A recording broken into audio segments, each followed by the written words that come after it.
you'll notice that there are a series of tubes on your seat. Much like the internet, you were greeted by a series of tubes. Those tubes are empty at the moment, but at the end of the panel, you'll be given a poster, so stick around for that. All right.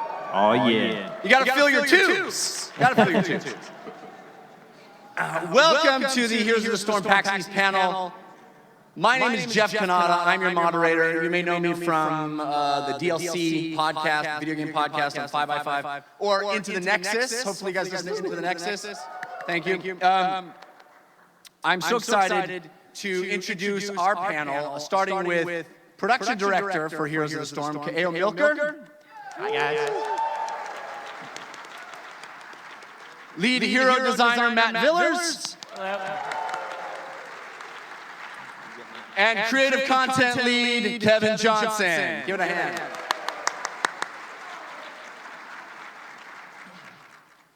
K.A.O., you are the production director for Heroes of the Storm, but you have had quite a circuitous route to that role. Tell me about your journey to becoming the production director. Yeah, it's been a long road, but like so many people, I was a huge fan of Blizzard games, and I really wanted to be a part of them, but I had no idea where to start. I had zero experience in the game industry, but I came to Blizzard in 2001 as a game tester on Warcraft 3 Reign of Chaos. You guys may remember that game. And that was kind of getting my foot in the door, and that was really the beginning of the journey, but I really wanted to get some exposure to just what Blizzard was doing, like how they made games, and so being in QA and being a tester on that game was a great start. I went on to do tech support for the launch of Warcraft 3, then I became a game tester for the very early incarnations of World of Warcraft, then I became the staffing and facilities coordinator, where I basically recruited people, and then I unclog toilets and clean floors and things, and so, I mean, it was a very long road to do this. Are you being facetious about that? You're literally unclogged toilets? That was, I mean, not as often as I probably should have, but whatever it takes to make video games, you know, whatever it takes. Yeah, no, but I don't know, all along the way, including those things, I think I was just kind of getting experience, getting exposure to what was happening, and then I kind of found my place in production, and I actually teamed up with Chris Metzen on his creative development team in 2004. So it took 3 years of other things at Blizzard before I got into production, which is what I do now. And that led me to when StarCraft started spinning up, StarCraft 2, I was the first producer brought on by Chris Siggety for StarCraft 2 Wings of Liberty. And I did Wings of Liberty, I did Heart of the Storm, and then as we started spinning off the team to do Heroes of the Storm, I started up Heroes of the Storm and built that team from the ground up. So it's been a long journey, but it's super fun. Yeah. I know that Metzen isn't with the company anymore, but everything I know about him was that first you have to unclog his toilet, and then you get to work with it. So now you are production director, which I kind of don't understand exactly what that is. What is your day like as production director? I'm still figuring it out myself, actually.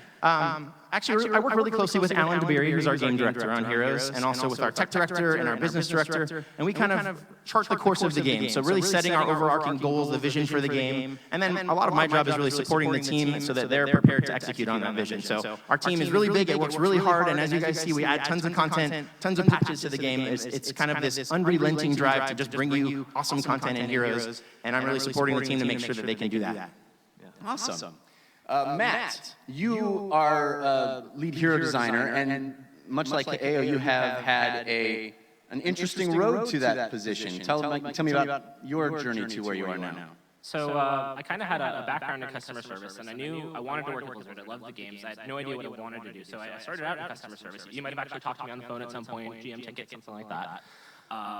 Customer service at Blizzard. Yeah, customer service at Blizzard. Yeah. That's how I got my start. So I did that for a couple of years. Around the time that I started there, we released a little game called StarCraft 2, along with the StarCraft editor, which was awesome. And I just played around with that in my free time. And I found that I was spending on days off like 10 hours a day just messing with this thing, having a blast, right? And I realized, hey, I'd love to do this for a job. And I just kind of made maps and things and started applying to teams. Got kind of a temporary thing with the Diablo team when they were close to shipping, helped them out with some level design. Then I joined the StarCraft campaign team. I got to work on Heart of the Storm, Legacy of the Void. And then after all that, about 4 years, the Heroes team needed a hero designer. And I was already playing the game. I loved it. So I got a chance to join them, worked on Samuro, Probius, Malthael, Alexstrasza. Hopefully there's someone in there you like.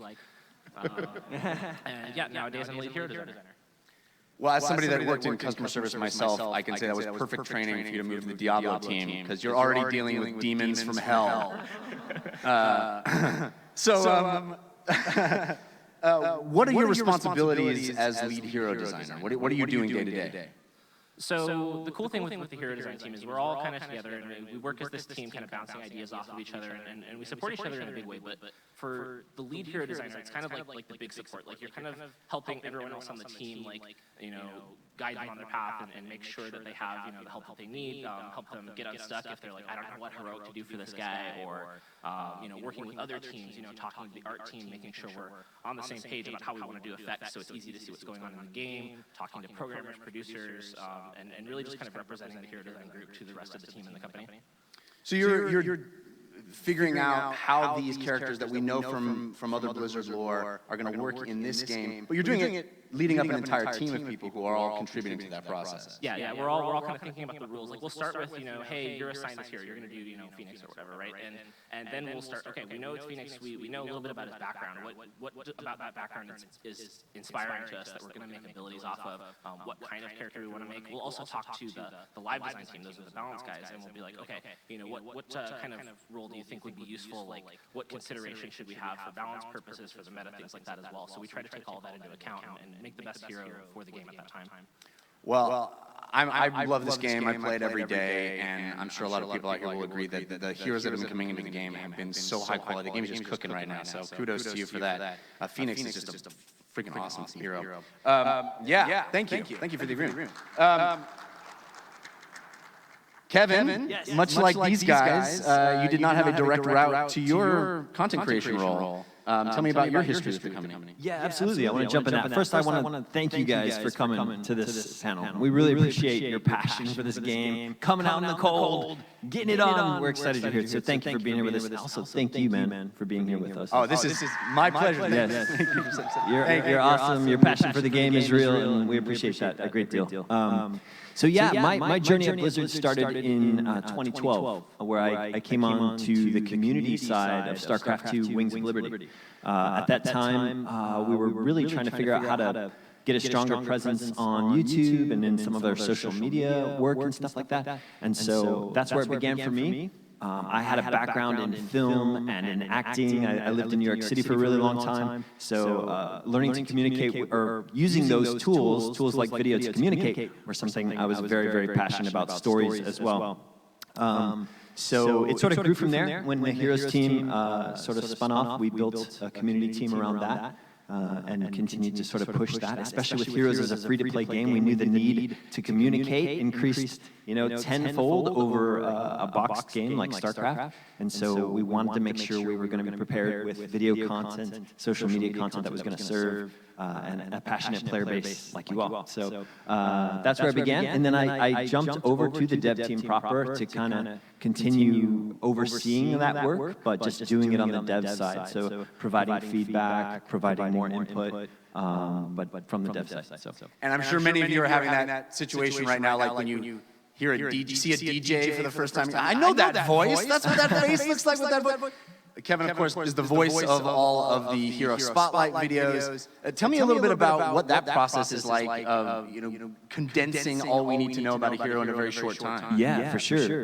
It's actually a really fun process for us. We get to play the hero internally quite a bit, see how it works, but then we have a sit-down meeting where we meet with the designers and our writers as well. We have a bunch of writers who actually pitch in on this process.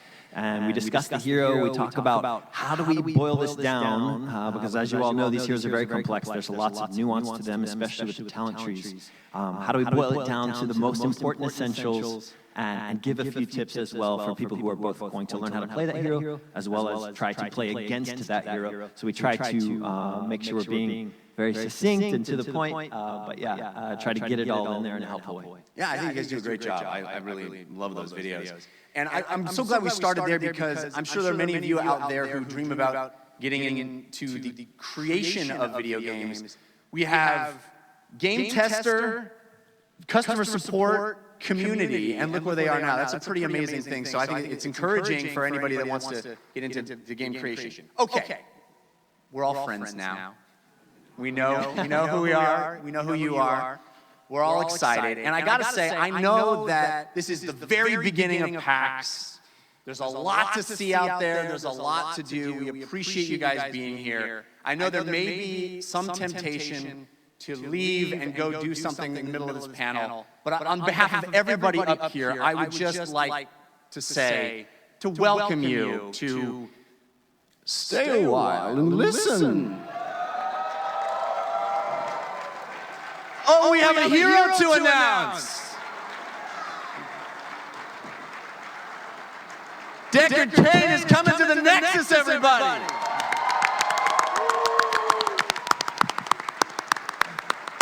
Oh, man. I gotta tell you, I heard about this a couple of weeks ago and with these guys, and I popped like a mark when I heard this. This is a character that I wanted in the game. I had no idea how these guys were gonna do it, but it's so exciting. Guys, Cain, of course, from Diablo, a narrator, basically, not a fighter. This is not a character that you would normally think of in a big action game. First, also, I found out, interestingly, Deckard Cain was the voice of the automated telephone service at Blizzard for a while, which is pretty interesting. K.A.O., let me ask you, why this character, why now?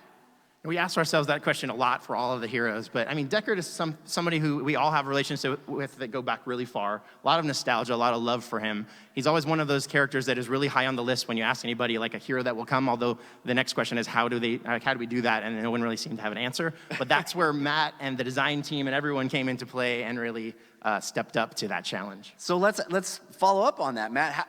He's a feeble old man who tells stories. How dare you? That's Deckard you're talking about. I love him. But how did you bring him into the Nexus?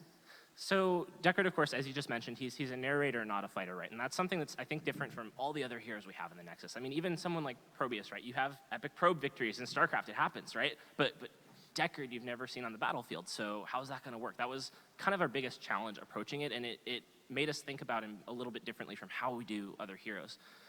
Initially, we tried to go from his background of, he's a Haradrim, right? He's got magic powers, so we'll do magic, we'll make him cast stuff, and it'll be great. And so we tried things like, maybe it's angelic power, or wards and seals, and all these things that we tried that were really forceful.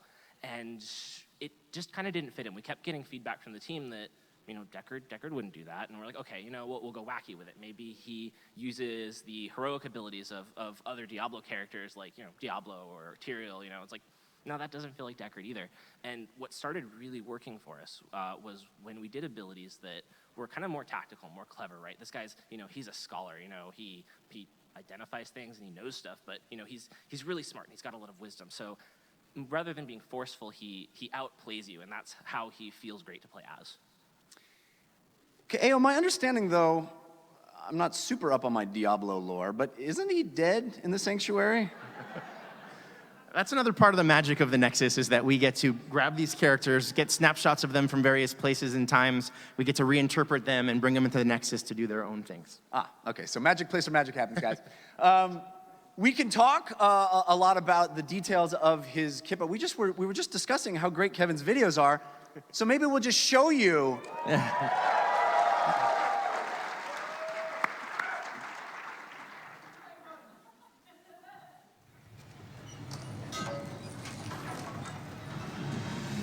Deckard Cain is a kindly scholar who devoted his life to protecting the world of Sanctuary from demonic threats. Working alongside brave heroes, Deckard is a formidable force for good, thanks to his ancestral ties to the Haradrim. Now he is ready to study the Nexus and uncover its secrets. The Nexus? Interesting. Deckard is a setup healer who keeps enemies at bay with his ancient artifacts. Deckard's trait is Fortitude of the Faithful, which rewards him for staying close to his teammates. While near an ally, Deckard gains armor, and his basic abilities recharge faster. The first of these basic abilities is Healing Potion. Deckard will throw out a potion, healing the first ally to come in contact with it. He can have up to 5 potions active at a time.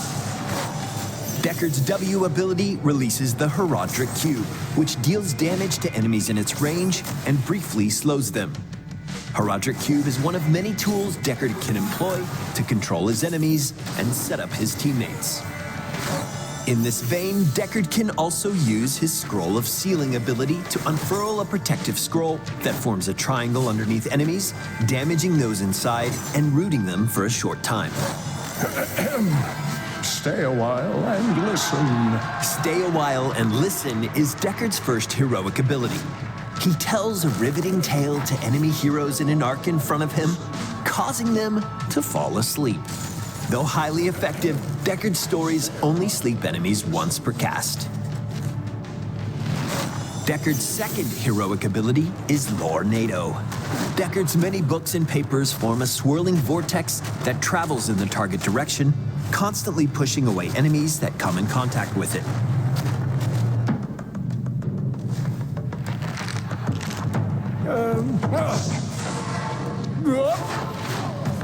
Deckard Cain is a seasoned support to his allies with capable healing, debuffing of enemies, and strong area denial. Keep him close to his teammates in order to best leverage the cooldown reduction from Fortitude of the Faithful. Later on, the Ancient Blessings talent further boosts Deckard and his allies by allowing their basic attacks to deal area damage and heal them per hero hit. Additionally, Deckard's healing potential can benefit from setting up his healing potions ahead of time, so his allies can pick up multiple potions for burst healing. As for talents, Super Healing Potion increases the potion's healing amount if they are left on the ground. And the Bottomless Flask talent allows the potions to recharge after being used. Deckard can use the Herodric Cube to slow his enemies in order to trap them in range of his Scroll of Sealing. The Sapphire, Ruby, and Emerald talents enhance the Herodric Cube for different bonus effects. Each gem adds a new button above your ability bar. Activate this button to enable the gem on your next Herodric Cube cast, placing the gem on cooldown. The Perfect Gems talent reduces the cooldown for all gems, making the Herodric Cube an even more optimal defense. Deckard Cain has come to share his wisdom with other heroes and explore the mysteries of many realms. What secrets shall we uncover? Yeah!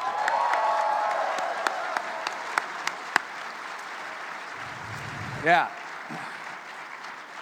Sounds like you guys had the same reaction I did. Awesome. And I gotta tell you, I got a chance to play him a little bit. It's so fun. He's such a fun hero.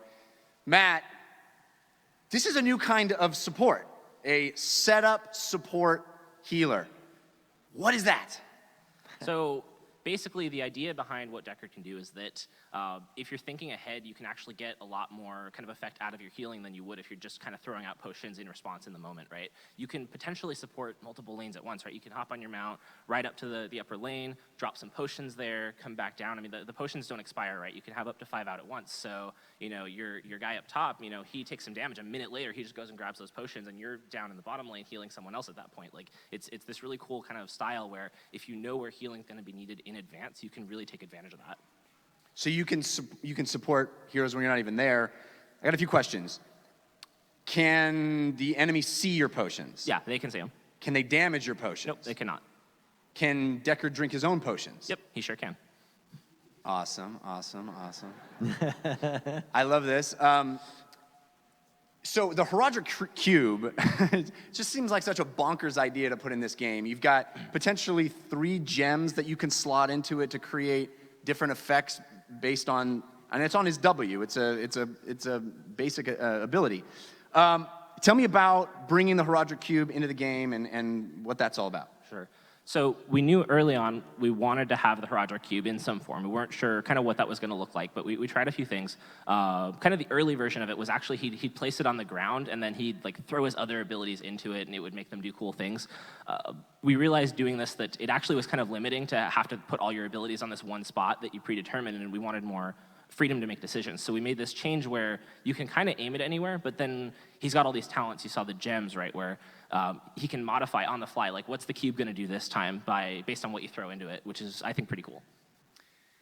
Kevin, we just saw that video. Yeah. Excellent. Again, I loved just catching glimpses of some of the cool combos, like seeing Artanis swap someone through some healing potions. We didn't even think of that. Yeah. That's awesome. So tell me about putting that together Sure. and what you were thinking, what you wanted to highlight there. Yeah. A quick shout out to all the folks who do work on these spotlights. It's actually a pretty significant effort, usually involving upwards of like 15 people to get these things made. But our capture artists do a lot of really great work with that stuff. They love to put incredible combos together. They also like to kind of be a little bit meta with some sneaky Easter eggs if people can find them. So depending on the heroes you see in shots, what's being said in the dialogue, you'll often find some funny little tidbits in there, and you'll always typically find an Abathur hiding in a bush somewhere in every single spotlight. He is always watching, always, even Secret if you Abathur. can't tell. Yes, he's there. Secret Abathur hunt. I love it. Yes. Are there any specific examples of things like meta commentary? that you're putting in? A recent example was, say, on the Enforcers highlight video that we did.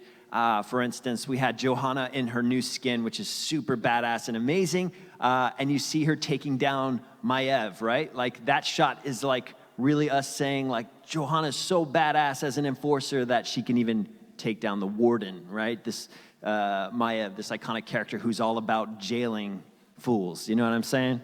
So, like, shots like that where it's like, I just really commend our team because they really try to not just communicate clearly, but really amplify the message, right? It's fun. Yeah. Talk about the lore, like even in the context of those videos. It's awesome. Yeah.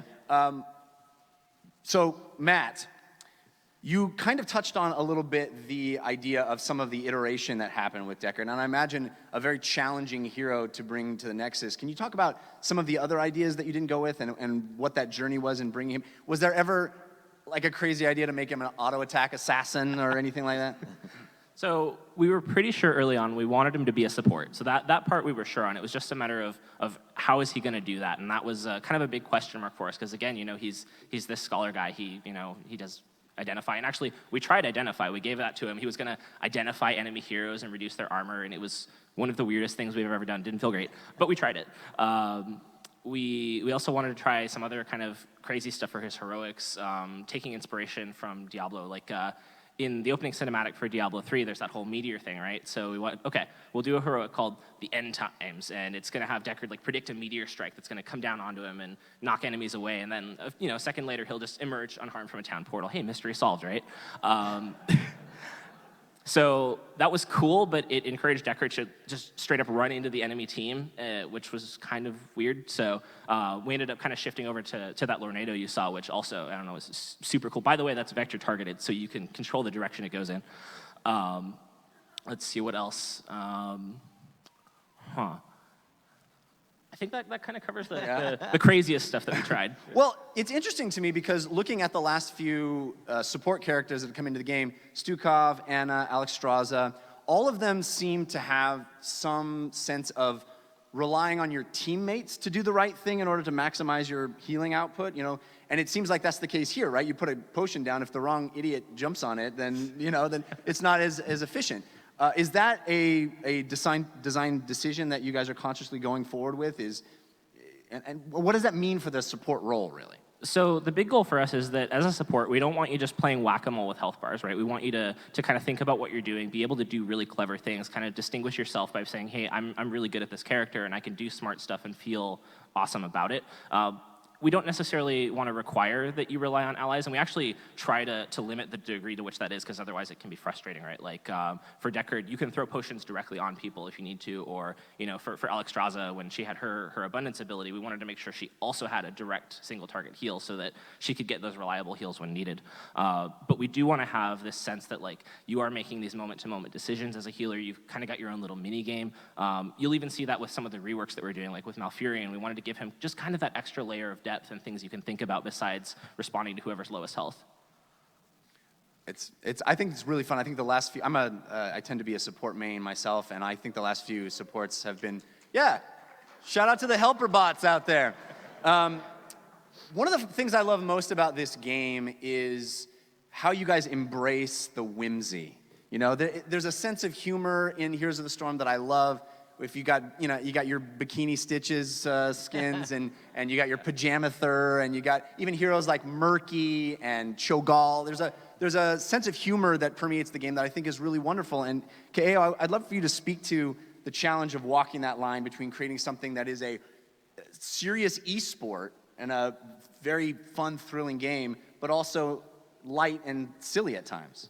I think it all comes down to where this game's coming from, which is really a love letter to all of these Blizzard games and characters that we've all played over the years.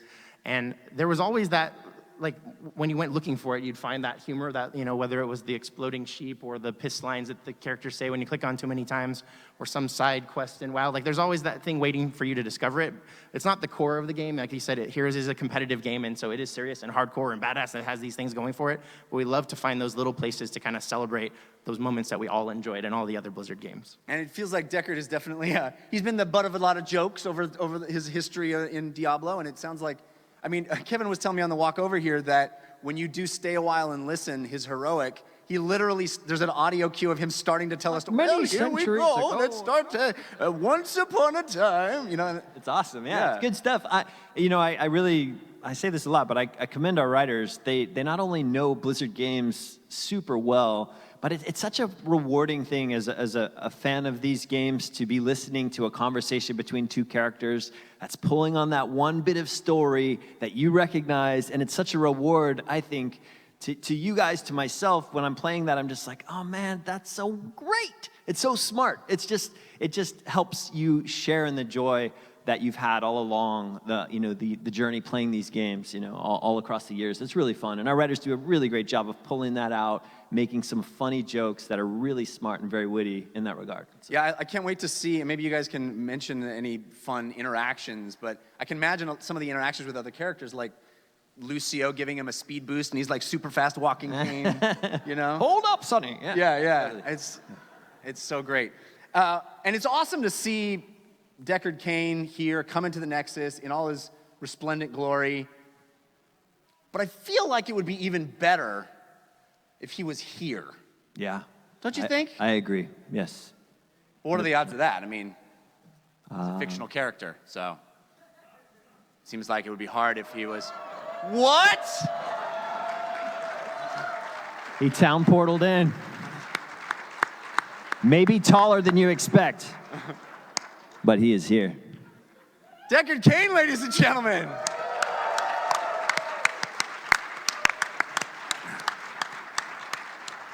This is Michael. Michael, tell me your last name one more time. I'm sorry. Castile. I apologize. Michael Castile, cosplayer. He came in third place at the costume contest last year at BlizzCon. Maybe some of you remember. This is the Heroes of the Storm version of Deckard Cain. He's going to be here today. Only if you want to get a picture with him. He'll be on the show floor only today. But look how cool his costume is. Deckard, you've got a captive audience, my friend. You've got a captive audience here.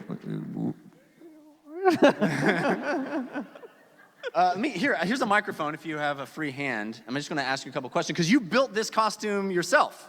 Yes, me and my wife built this costume from scratch. So we did Deckard Cain a couple years ago at BlizzCon and was contacted by the team, and we agreed to make all the necessary changes to best represent the Heroes of the Storm version. And I hope we did you guys proud. Yeah, thank you for the opportunity. It's unbelievable you made that yourself. He didn't get help from the Blizzard design team or anything. It was just like he built that. It's amazing. So this is your second Deckard costume? This is the second Deckard costume. So does that make you a double? Nailed it! I just had to do it. Yeah. Oh, good night, ladies and gentlemen. I'm just kidding. Matt, can you talk a little bit about, this is a different Deckard Cain look than the Sanctuary Deckard, right? It's a little bit different. Yes. It's your own version, right? Yeah. Yeah, whenever we bring a hero into Heroes of the Storm, we always kind of take a moment to kind of reimagine them and what would make them look the coolest in the context of our game and standing up against all the other kind of legendary heroes that we have from all the other Blizzard universes. Very cool. Michael, how long did this build take? This build we had about a month to make, which in cosplay terms is not very long. But in that time, we created the staff, the shoulder, the bag, all the scrolls, the potions on the belt, across the board. So, yeah, there was a few minor changes, as mentioned, but it took a little over about 4 weeks. It's just awesome. Amazing, man. So Thank cool. you. I mean, it's Yeah. like picture perfect. It's incredible. Thank you. All right, so that's not the only thing we have to talk about today. Thanks. Yeah, I'll take that back from you. Thanks. And again, you can get pictures with Michael in costume, with Deckard, I should say. Pardon me. I just Clark Kented him, I think. Pictures all. He's here just today, though. So act fast. Deckard Cain, the lore master, right? Lore, huh? Who just said that? I did. Why? Here's why. Heroes of the Storm has been this wonderful wish fulfillment game of all the different Blizzard universes smashing into one another. Reminds me of when I was a little kid and I had a Star Wars figure and a He-Man figure and I just banged them together, right? It's that fun wish fulfillment. But because of that, it's sort of borrowing other games' lore. Not anymore. There is a lore to Heroes of the Storm, right, guys? There is a lore, and in fact, you guys are doubling down on the lore in Heroes of the Storm. We're going to find out lots more about what's going on in the Nexus and what those worlds are about. Ao, can you tell me about what's next for lore with Heroes of the Storm? Like you said, historically, we kind of waved our hands at this, and even in the tutorial, Uther himself said, don't think about this too much. Yeah. But we created a lot of new places in the game and a lot of unanswered questions, and I think as a team, we really wanted to start digging into those and exploring a little bit of what the Nexus was and what all this was about. Yeah, it's one thing to have someone like Uther say, don't think about this too much, but I mean, a nerd's gonna nerd, you know what I mean? Like we're gonna think about it, and that's what we've done, and we're really excited to talk more about the kind of stories and events we'd like to have happen over the course of this year in regards to the Nexus. So let's talk about it. Sure. What is the Nexus? Yeah, well, I mean, I guess we're here to confirm to you that the Nexus is in fact a place. It is a place that exists, and we started to kind of plant these seeds with last BlizzCon's trailer. You're looking at this incredible piece of concept art here by Peter Lee of that Dragonshire vista that you saw at the end of the Dragons trailer, where we really were trying to visualize what would Dragonshire look like. And it is this vast and sprawling realm, but it is connected to other realms, and the Nexus sort of is this place that exists at the center of this cosmic storm. Yes, this cosmic storm that's so full of potential, so full of energy that it can rip worlds and universes into and out of existence in just mere moments. But there's something special about the Nexus. There's something that occurred that caused it to grab on to some simple sense of stability, at least at its very, very core. There still are realms within the Nexus that are barely holding on, that are maybe half formed and half, falling apart. But there are these core realms, there are these central realms that have found stability for thousands of years and have full-on stories and legends and tales that exist within them. And you saw this with some of our original battlegrounds, right? Our first 5 battlegrounds were all Nexus-born battlegrounds with Cursed Hollow, Haunted Mines, Gardens of Terror. We had Dragonshire. All of those are born in the Nexus and are Nexus realms. And in fact, we can talk a little bit about this, and you all may even know some of this, but realms like Cursed Hollow, Haunted Mines, even Towers of Doom, they fall under the control of a realm lord called the Raven Lord, right? You hear him as an announcer on Cursed Hollow. He also is talking back and forth with the Gravekeeper on Towers of Doom.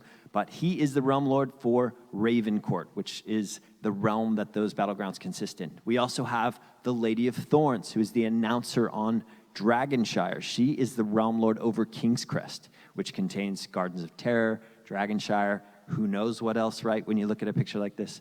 But one thing about it, realms themselves contain power. And that power is achieved and controlled through conquest, the language of our game, right? Battle.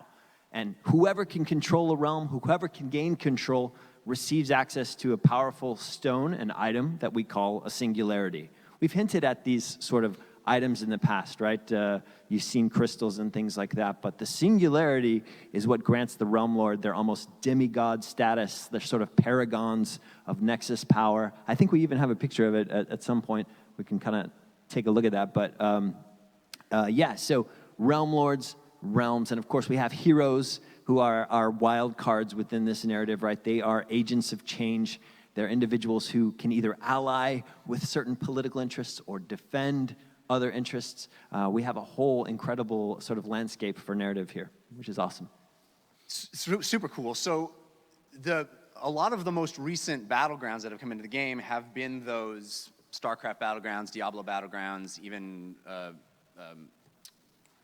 Overwatch. Yeah, there you go. And the original battlegrounds are these ones you're talking about that Yeah. are sort of specific to the lore of the Nexus. Ao, does that mean that we are more likely to see new battlegrounds that aren't based on other Blizzard properties? Because there's still no WoW battleground, and where's Alterac Valley? Because I really want Alterac Valley in the game, please.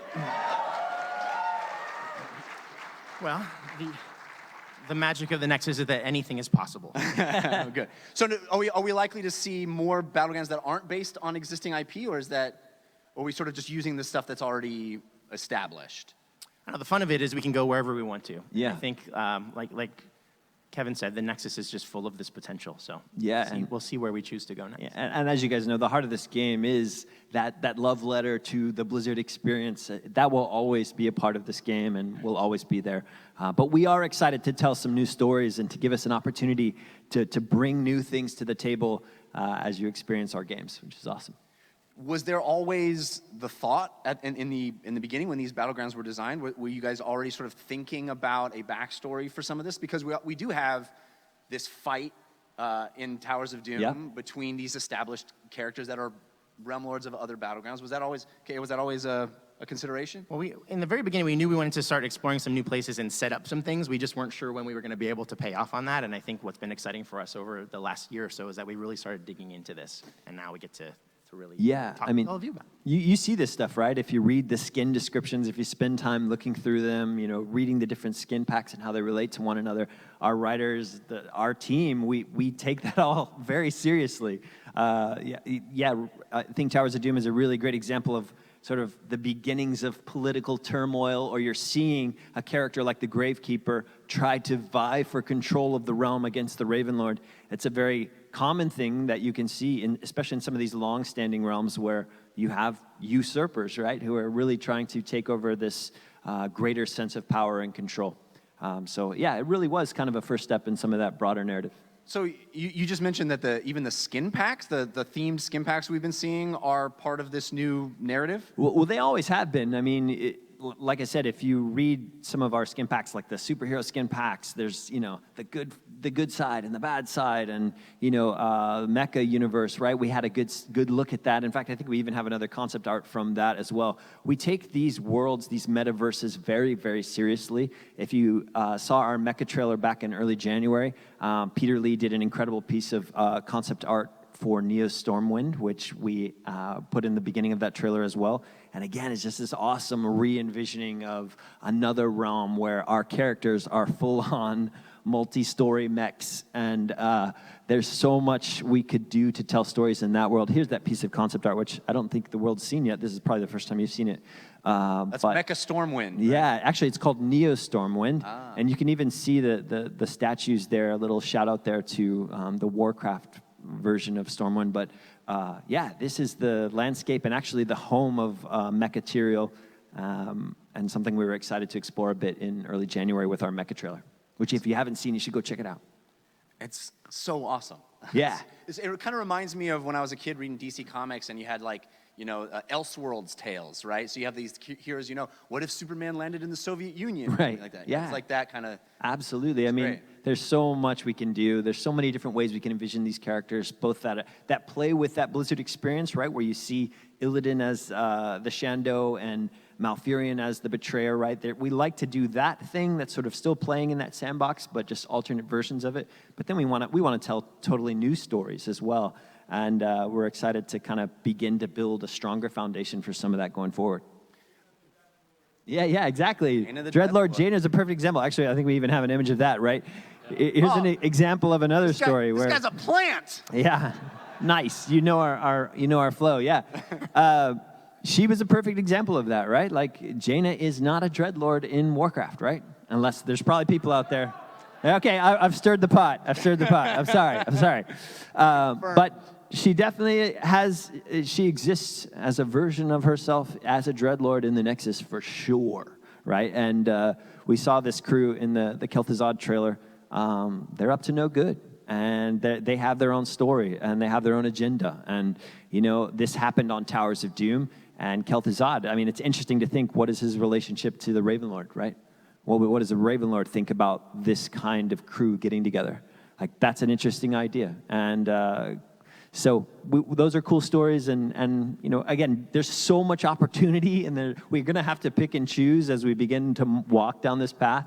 We won't be able to sort of tell every story, but it is fun with what limited time that we have, even if it's just a skin description, to sort of indulge in that a little bit, and we really do enjoy that side of this game.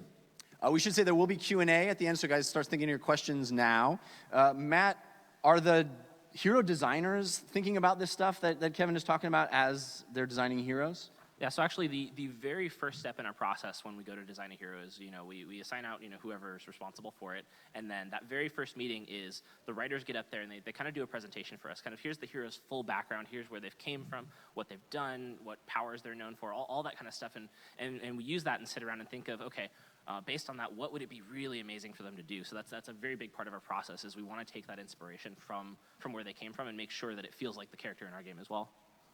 So does that mean we're going to get an evolving narrative in-game? We're going to see things happen that have repercussions? Well, so one of our goals for this year, which we're really excited to bring to the table here at this panel, is to talk about that. We've been discussing this for over a year, maybe multiple years at this point, wanting to do more with the narrative side. And I think one of the challenges we put to ourselves this year was to tell a linear narrative across free-to-play content drops for this game over the course of the year, which, I mean, it's really cool. And, we publish a lot of content for this game, and, not all of it is going to fit inside that narrative, but we are going to tell a story starting in April, starting this month, that will progress over the course of the year, that we're really excited for you to be a part of.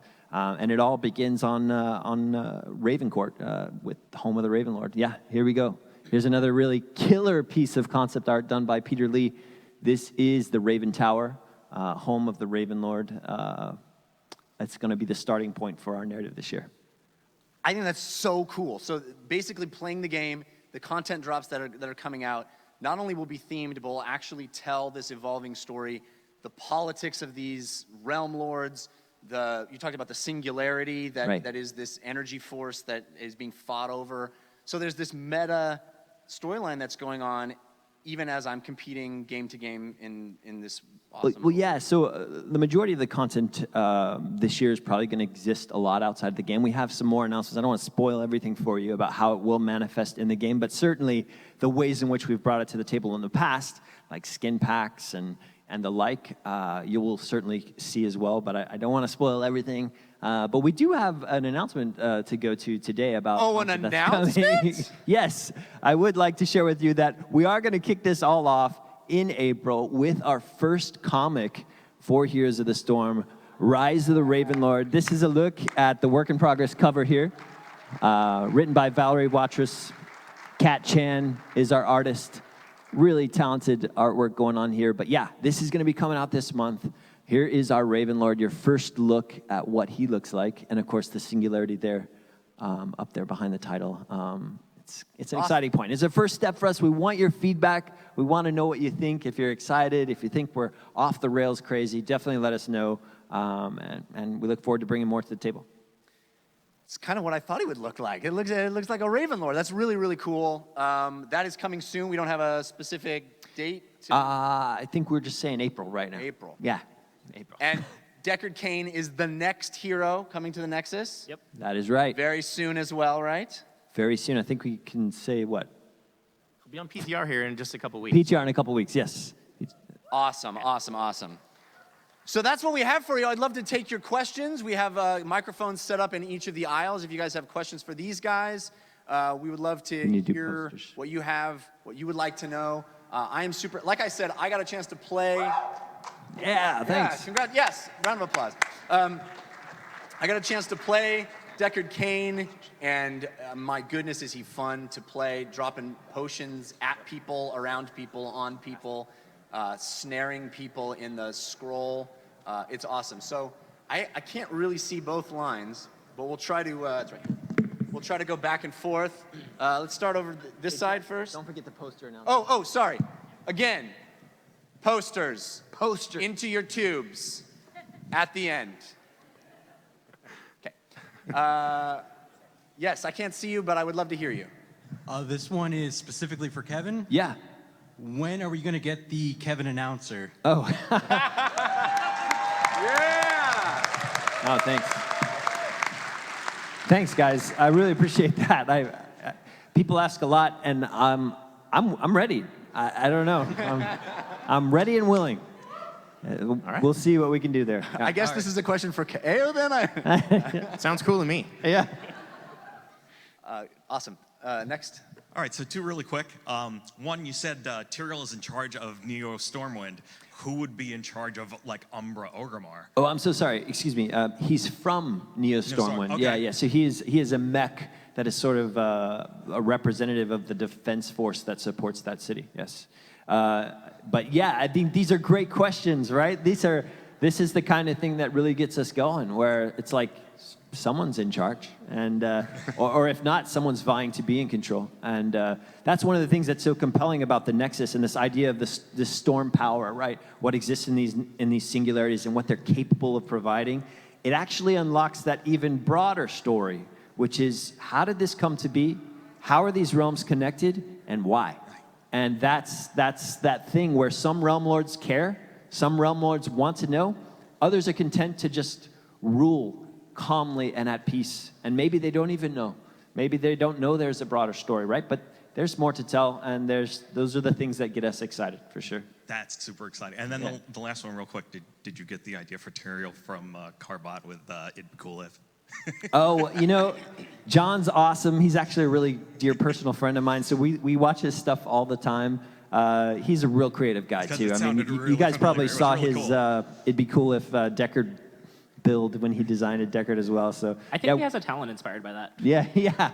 We love John, and we look at everything he does, for sure. We're a big fan of his, for sure. It's great to say. Yeah. Thanks so much. Next. This question's for Matt. When you're designing, like, for instance, Deckard, can you just describe a little bit, how difficult was it making sure he's balanced for when he's actually going to come out in a couple weeks? So one of the cool things that we have with our team is we actually have our hero design team, and they're kind of the, like, building up the hero's kit, figuring out their gameplay. And we also have our live design team, and they're our balance designers. We work really closely with them. So, like, for each hero, there'll be a balance designer assigned to them, and they'll actually help us all along the way, kind of working on the balance. They'll make suggestions, and they'll also kind of advise us on, hey, this mechanic you want to do, it could actually be pretty difficult to balance, so, maybe try this instead to try to get you the best version of the hero possible. So we're really lucky on the hero design team that those guys mostly handle the balance for us, and we don't have to worry about it too much, and we can focus on just making it as fun as possible. Cool, thank you. All right, so this is kind of an obvious question, and it's not really a yes or no question, but have you considered introducing the Raven Lord as a playable character, or any of, like, the announcers, or given that, like, the individual heroes also exist as, like, announcers with the announcer packs and such? Yeah, I mean, we think about all of that stuff.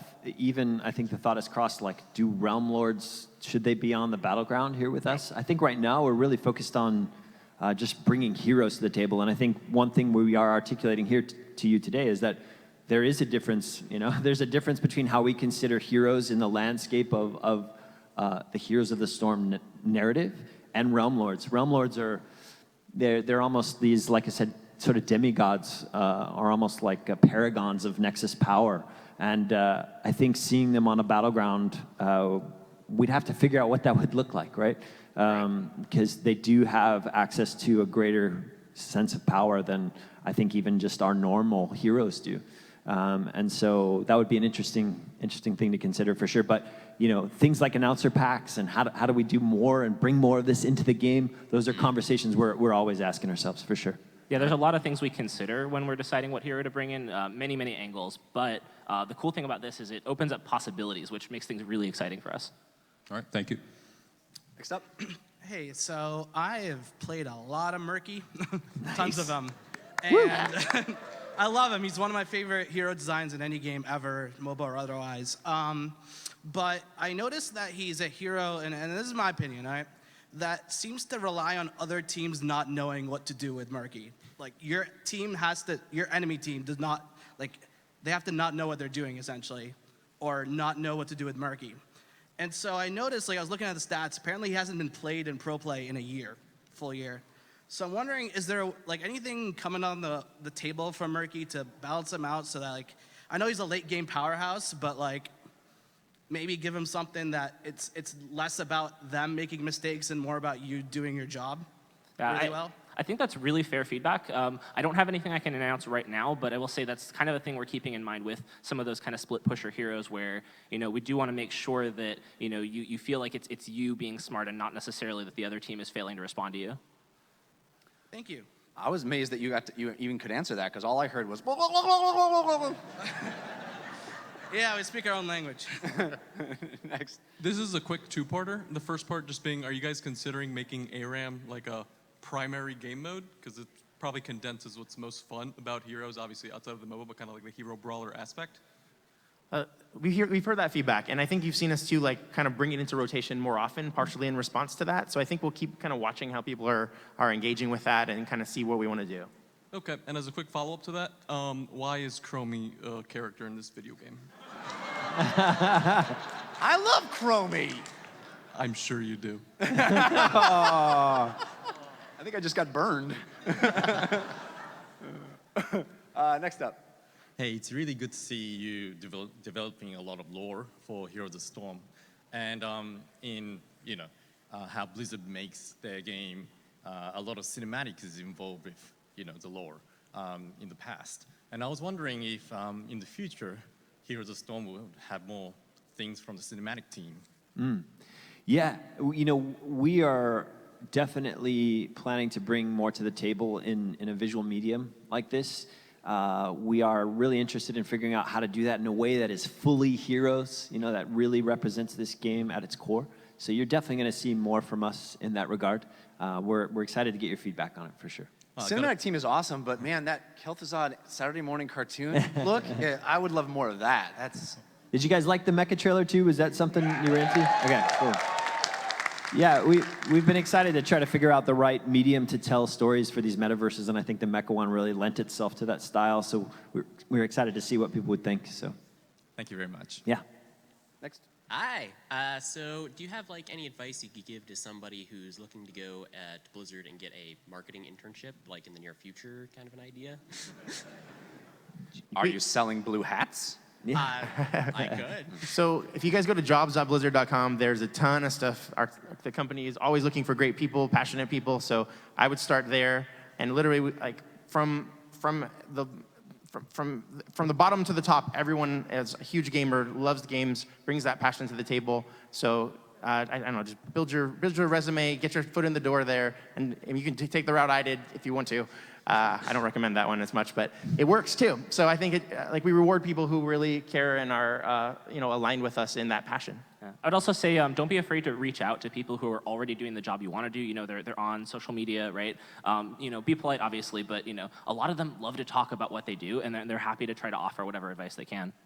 And Blizzard does have a pretty robust internship program, like you said. I don't know if you've seen those on the job board, but yeah, that's a really great way to get your foot in the door as well. Yeah. Right.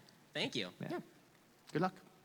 Next. I think we only have time for, I can't really see. One. This is the last one. Okay. Sorry.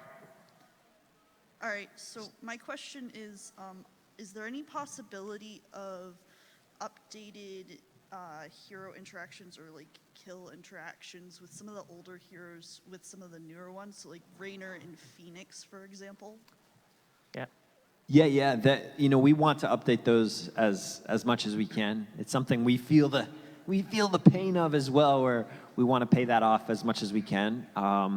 It is complex, as you know, because every time we add a new character, there's so much more ripple connectivity across all the rest of the roster. So it's something we're going to constantly battle to keep updated. But we're working on it the best we can, and I think we want it probably just as much as you do to get it into the game where it can be there.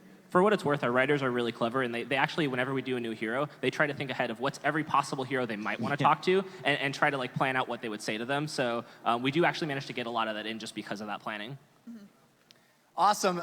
Please help me thank Ao, Matt, and Kevin for being here. Thank you guys. Appreciate Thanks it for being very, here. very much. Have a great PAX. Don't forget to get your